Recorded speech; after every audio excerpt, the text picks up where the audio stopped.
হাওড়ার বহু প্রাচীন ঐতিহাসিক জলাশয় আজ বেহাল দশা। এলাকাবাসীর তরফ থেকে যেটা জানা যাচ্ছে, হাওড়া ডোমজুর থানার অন্তর্গত মাকড়দহ এলাকায় প্রাচীন পুকুর আজ ভাগাড়ে পরিণত হয়েছে। সেখানে ফেলা হচ্ছে যাবতীয় নোংরা আবর্জনা, প্লাস্টিক।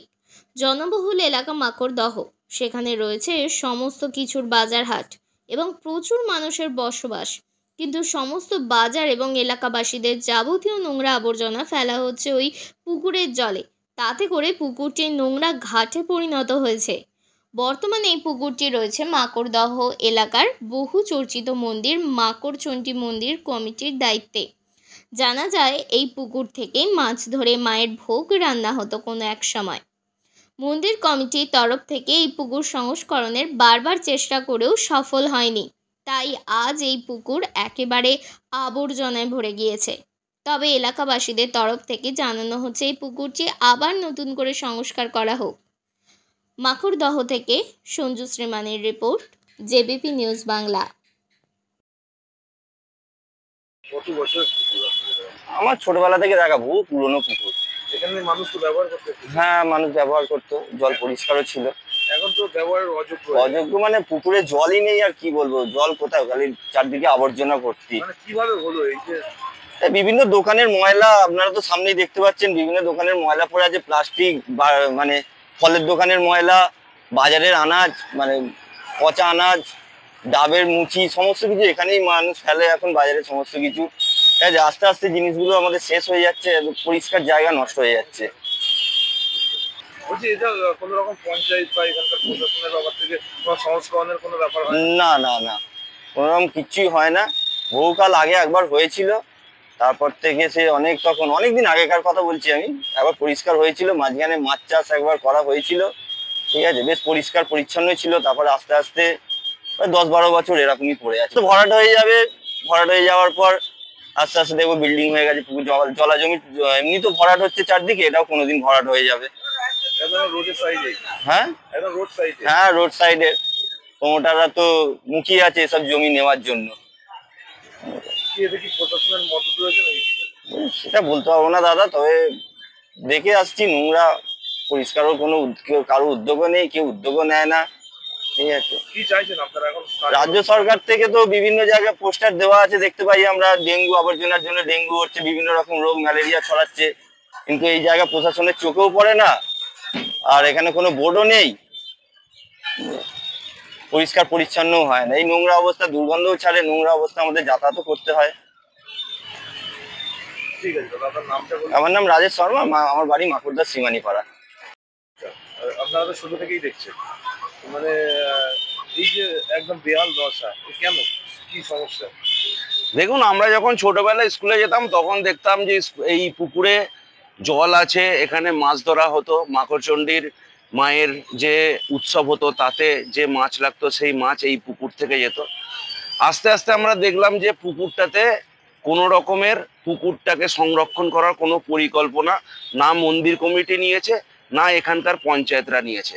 এর আগেও দুবারের পঞ্চায়েত তৃণমূল কংগ্রেসের ছিল, তারাও কোনো পরিকল্পনা নেয়নি, এবং মন্দির কমিটিও কোনো পরিকল্পনা নেয়নি যে পুকুরটাকে কি করে বাঁচাতে হয়।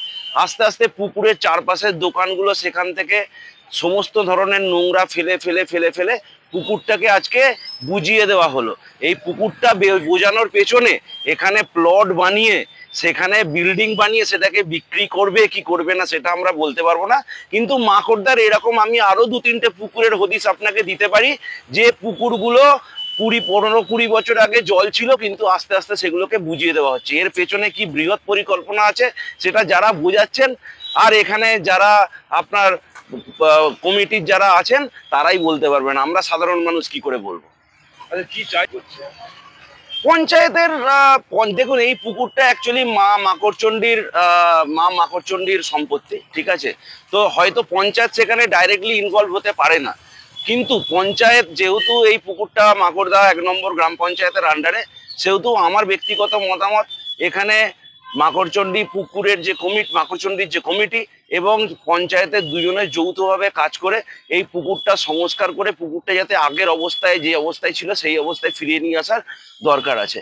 কারণ পুকুর বুঝিয়ে আমি তাতে অন্য কিছু করলাম, এটা অপরাধ, এটা সরকারের চোখেও অপরাধ। সুতরাং আমার মনে হয় পুকুরটাকে সংস্কার করে আবার আগের অবস্থায় ফিরিয়ে দিলে তাহলে পরিবেশের ভারসাম্যটা রক্ষা হবে। এটা নতুন করে বলার কি আছে, আপনারা সবই জানেন। হয়তো আছে, আমরা বলতে পারবো না, কিন্তু হয়তো আছে। কারণ না হলে একটা পুকুরকে কেন বুঝিয়ে দেওয়া হবে? 15 বছর একটা পুকুর বা একটা জল ভরা পুকুর কি করে বুঝে যায়? নিশ্চয়ই এর পেছনে কিছু তো আছে, উদ্দেশ্য তো কিছু আছেই।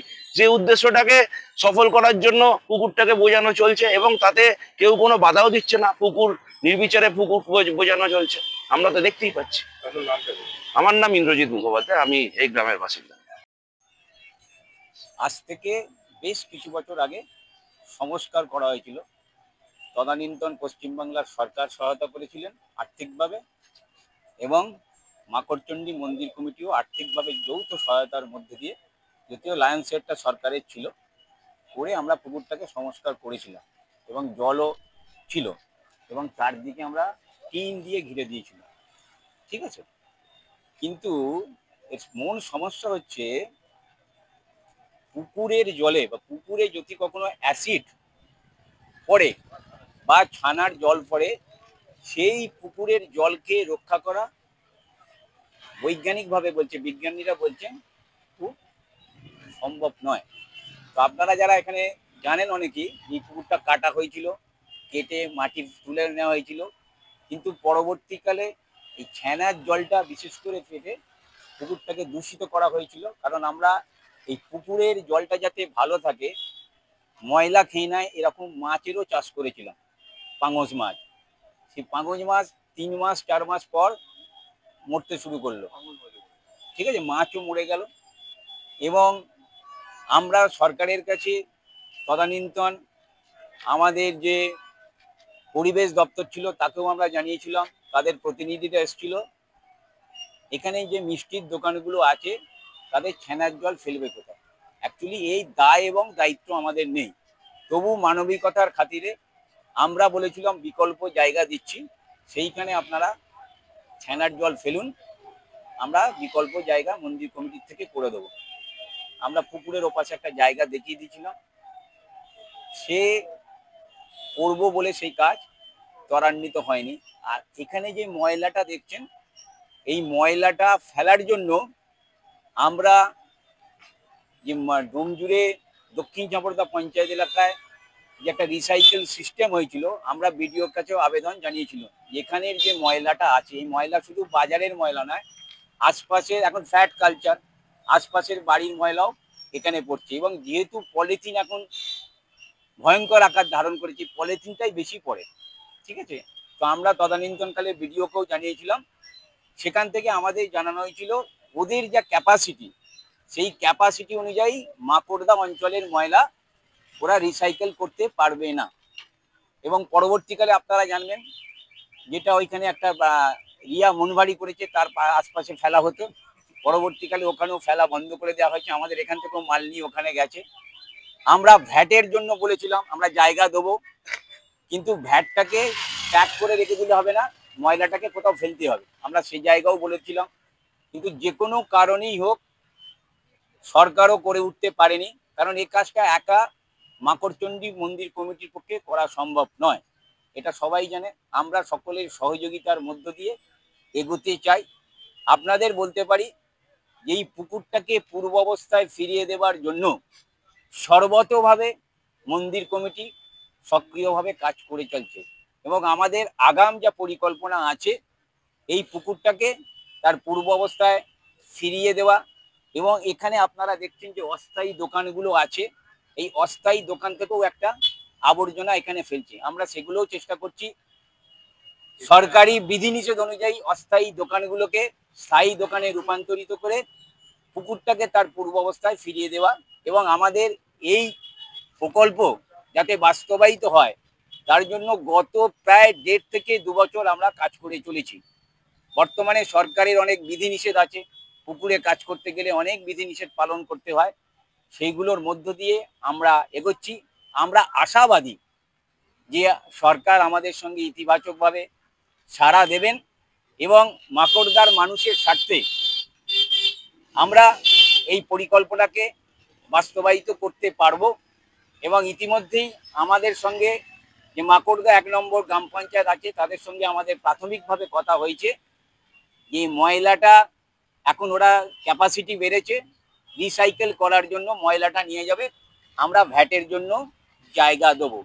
এটা ঠিক, যেহেতু সম্পত্তিটা দেবোত্তর সম্পত্তি, মাকড়চণ্ডী মাতার মন্দির, একার দায় এবং দায়িত্ব চাপিয়ে দিলে হবে না, এটা সর্বতোভাবে। আরেকটা জিনিস যেটা দেখা যাচ্ছে যে পুকুরের বেশ কিছুটা অংশ একেবারে বুঝে গেছে, সেখানে মাটি কংক্রিট ফেলে একেবারে বুঝিয়ে দেওয়া হয়েছে। পুকুরের যে দৃশ্য দেখা যাচ্ছে, কোথায় কংক্রিট বলতে বুঝে এই যে সাইড গুলো অনেকে পাথর ফাথর ফেলে এটা ওটা দিয়ে বুঝিয়ে দেওয়া হয়েছে। না, কেউ ইচ্ছাকৃতভাবে অ্যাকচুয়ালি সেইভাবে পাথর কিছু না, আমি বলছি এই পাথরটা যেটা দেখছেন, এইখানে রাস্তাটা খনন হয়েছিল ওই ড্রেনেজ জল মিশন প্রকল্পের জন্য, এখানে ড্রেনেজ করা হয়েছিল, রাস্তা করা হয়েছিল, তার কিছু মাল এখানে ফেলেছে। এটা কেউ ইচ্ছাকৃতভাবে পুকুরটাকে বুঝিয়ে দেবে এই চিন্তা, এই ভাবনাকে করে কিন্তু করে, এটা স্ট্যাগ হয়েছিল মালটা, এখান থেকে এরাই ফেলে দিয়েছে, যে মালটা অন্যত্র কোথাও নিয়ে যেতে পারেনি। বুঝিয়ে দেওয়ার পরিকল্পনা কারণ নেই। আর সরকারিভাবে যে ডিজাইনেশন, তো শুধু মাকড়দা অঞ্চল না, বিভিন্ন জায়গাতেই দেখা যাচ্ছে এক এক করে সমস্ত রোড সাইড যে সমস্ত জলাশয় বা পুকুর রয়েছে সেগুলো ভরাট হয়ে যাচ্ছে, সেখানে বিল্ডিং। না আমি বলছি দুটোর কনসেপ্ট আলাদা। কেউ ব্যাক সাইড সারতে, ঠিক আছে, সেই পুকুরগুলোকে বোঝাচ্ছে বা জলাশয়গুলো বোঝাচ্ছে বা নয়নজুলি বোঝাচ্ছে। আমাদের এখানে কিন্তু ব্যবসায়িক কোনো স্বার্থ নেই, আমরা পুকুরটাকে পূর্বাবস্থায় ফিরিয়ে আনবো, এ ব্যাপারে আমাদের নিশ্চিতভাবে আমাদের সিদ্ধান্ত নেওয়া আছে। কিন্তু সময় সাপেক্ষ এবং অর্থনৈতিক ব্যাপারেও আমাদের একটা প্রতিবন্ধকতা আছে, অর্থনৈতিকভাবেও এটাকে এগোতে হবে। ঠিক আছে, আমাদের পরিকল্পনা। তবে একটা কথা পরিষ্কার, যে মাকড়চণ্ডী মন্দির সমিতির তরফ থেকে কোনো রকম পরিকল্পনা নেই এই পুকুর বোঝাবার, আমাদের বরঞ্চ ইতিবাচক দিক আছে। আমাদের ইতিবাচক দিক যেটা, যে আমরা পুকুরটাকে যে কোনো ভাবে পূর্বাবস্থায় ফিরিয়ে আনবো, এর জন্য আমরা সরকার এবং জনগণের থেকে এবং আরেকটা সাহায্য কথা চাই। বলি, আপনারা দেখবেন যে এখনকার দিনে রাস্তার ধারে পুকুরগুলোকে রক্ষা করা খুব মুশকিল হচ্ছে, কারণ এই পলিথিন ব্যবহারের মানসিকতা। এখন রাত্রিবেলায় কেউ এসে ফেলে দিচ্ছে, আমার সে পরিকাঠামো নেই যে এখানে কেউ ফলো করবে, দেখবে নেই, ছেনার জল ফেলে দিচ্ছে, বলার পরও আপনি দেখে আসুন ছেনার জলও ফেলছে। এই পরিকাঠামো আমরা কত বারণ করবো, আমরা জায়গা দিতে পারি, সরকার তার রিসাইকেলের ব্যবস্থা করুক, আমাদের কোনো আপত্তি নেই।